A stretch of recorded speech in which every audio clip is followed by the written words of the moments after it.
the top 2 or 3 qualities you think investors should look for when trying to separate, the 1,000 people that they get hit up by each year and figure out which ones to at least take a meeting with or take a phone call with? Are there 2 or 3 traits that come in mind? And maybe we can go down the line, just give maybe a 1 to 2 minute answer each if we can.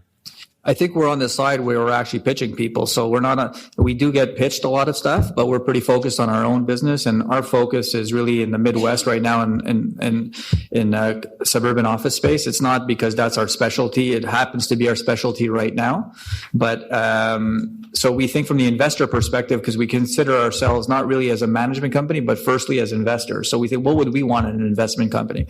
So we like the fact that we think transparency is critical. We're extremely transparent. We think a proper fee structure is also critical, which we like very much, our fee structure.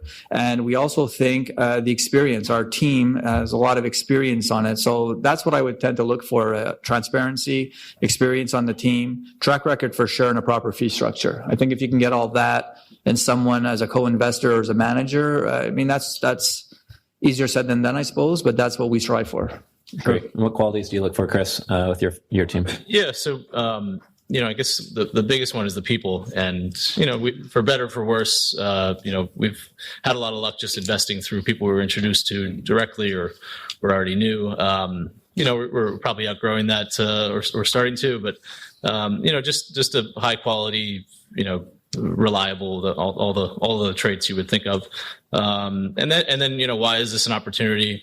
Whatever it is you're doing, why aren't other people seeing this, and why is this going to last? There's a lot of things. It's a lot of ways to make a high return on money for a very short period of time. But if you're actually going to create substantial value, it's usually done a little bit slower and a little bit longer term.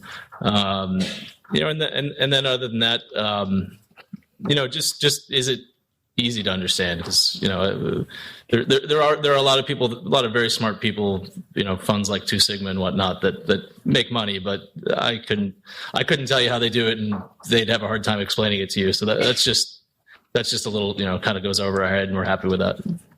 Sure. And Michael? Well, I have to agree with you in part, for sure.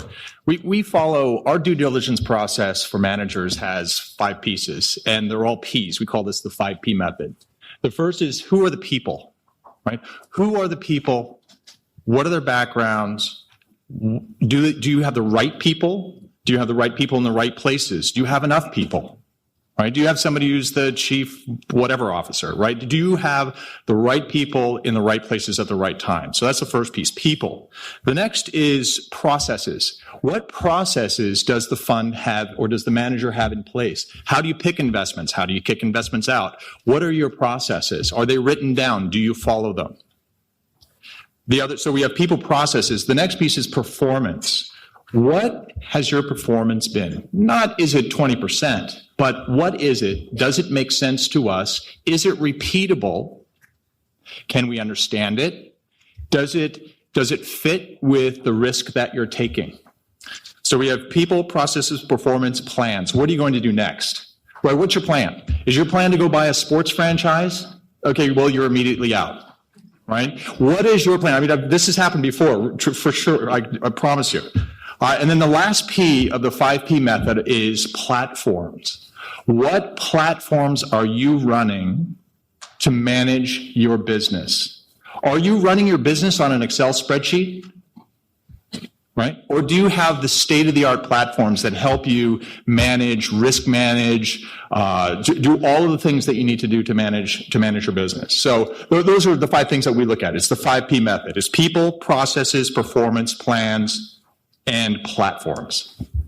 And Christopher, I know that you are open to looking for an emerging manager here today. You might be able to work with on a joint venture or a co-GP, or you're always keeping an eye out for an exciting niche manager you guys could help scale. What are some of the qualities you look for to screen those early on as they're contacting you? I would say a number of the things that have just been mentioned are obviously the kind of things we would focus on as well. Maybe I can focus in on one aspect of that, which is the process in your 5 Ps, because one of the things that we have found is that process is actually extremely difficult. The most simple things that people do, where you look at it from the abstract and from the outside and you say, wow, how hard can it be to find an answer to this question or that question, or produce a result within a timely method that's consistent and accurate? And you actually find it's just really difficult to get that right. And I mean, one of the things that we did in the family office recently on the operations side focused on, I would say, legal and compliance. We're regulated as a trust company under the banking laws of New Hampshire. And we went through a compliance restructuring and found that probably 65% of the ordinary course things we were doing were the same thing over and over again. And we instituted a number of processes and functions and designated people to do this, predefine the answers to certain types of things, increase their response time. When someone internally needs an answer to something, we're able to get it down to, get it away from the outside lawyers who are having a different person look at the same question every time it came up, and you get good quality, but long response time and expensive. And accelerate processes, simplify answers that people are getting to different things, ability to churn out documentation for a variety of pieces of the process and compliance puzzle and a faster time frame. And we've just found dramatic improvements in that. And that was within our own organization.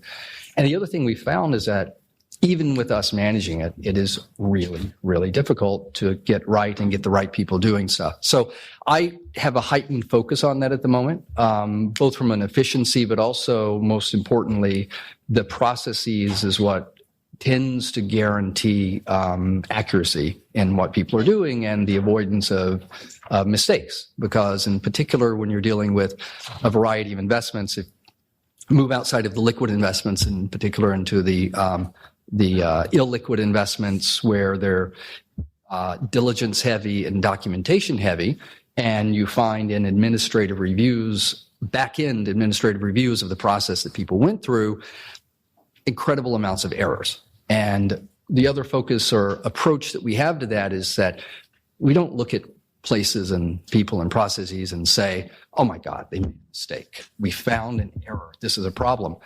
We know they're making errors. I mean, I was an M&A partner at a law firm, and I often felt that half my job was picking up the errors that everybody makes throughout the process, and you just hope that you get a much larger percentage of them covered and corrected.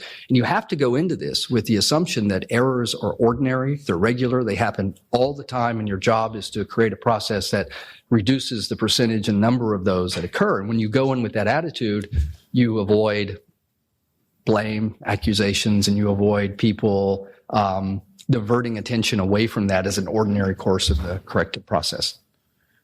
Great. I'm glad you brought that up. There's a fact that most family offices do not have any of their processes documented, and most fund managers don't have process documentation internally.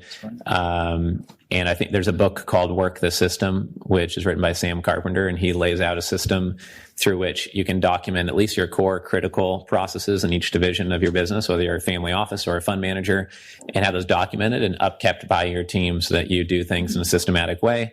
It's one thing that's really helped us internally. Like Alyssa has multiple 15 and 20 point checklists for these events and getting ready for them. And I just think it's interesting how I don't think I've met a single family office that ever documented their internal processes. And I don't know how many fund managers do. Yet we hear that it's half the risk from the investor's point of view is the operational side. So those two things shouldn't exist or coexist together, you would think. It's called Work the System by Sam Carpenter. It's like a $10 book, but it's excellent.